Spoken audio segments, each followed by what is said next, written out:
Hey everyone, so just making a short video about the upgrade I did to my solo seat. I got it off of eBay, and it's like fine when you first sit on it, you're like, oh, this isn't bad or whatever, but after not a long time, it's not really that comfortable. Basically, the foam on it's like, stiff and really, really thin. So I think it's like the overall shape of the seat is supposed to it's what makes it comfortable. Um, Not so much the padding because there basically isn't any.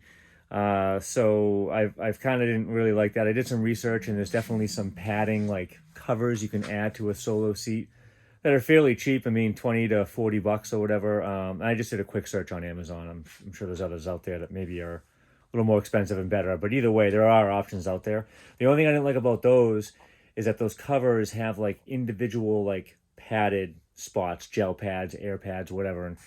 And like, yeah, it might be comfortable, but then I didn't really like the way that looks, right? I like the classic, one piece fabric, motorcycle seat, right? So I have a guy up the street from me that does upholstery. So I had him upholster a cover, basically the same thing, but it slipped over the seat. Here it is. It slips over the seat. So the original seat is still underneath there. And you can tell, though, that it is much thicker.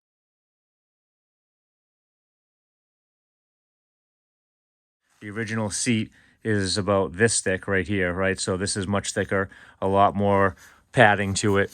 And I wasn't really sure how he was going to do it because it's a metal seat with leather that's stitched around like the outside. So that's how it's held on.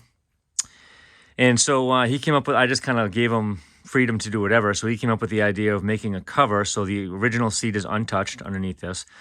So he made a cover that would attach underneath, and he was going to use like a zipper or whatever, and the zipper was giving him some trouble. So he came up with an even better idea. If you can see it right here, this is actually Velcro. So cool part about this is you take the Velcro off, and you can take this whole cover off, and the padding is just kind of sitting in there, being held on by the cover. So if I find that this padding is actually too soft, which it is pretty soft, but it's comfortable for now. But if I find if it's too soft, or if I want to add a little bit more padding, since he left a little bit of room in there, you can just take the cover off and change the padding and put the cover back on. And now it still looks like a good classic motorcycle seat, doesn't have like a weird, funky, like, padding dots or however they are. So it's a pretty good option. I just wanted to show people out there that that is an option. And if you know anybody that does upholstery and can do this kind of stuff, I think it's a really good option to keep your motorcycle seat looking, like a classic seat and still give you extra padding on top of that solo seat. I think that's my biggest complaint is that I really couldn't find a seat that was, that looked comfortable, that had enough padding to it, and that was my biggest complaint. I kind of did all this work to the bike and I turned it into a, bobber or whatever and cut the rear frame off, which means I had to go with a custom seat. But the original seat that came with the bike was way more comfortable. So I just took it out for a spin. This is a lot more comfortable now. So anyway, yeah, that's the upgrade padding. There's the option. And yeah, that's all I got for you. Later.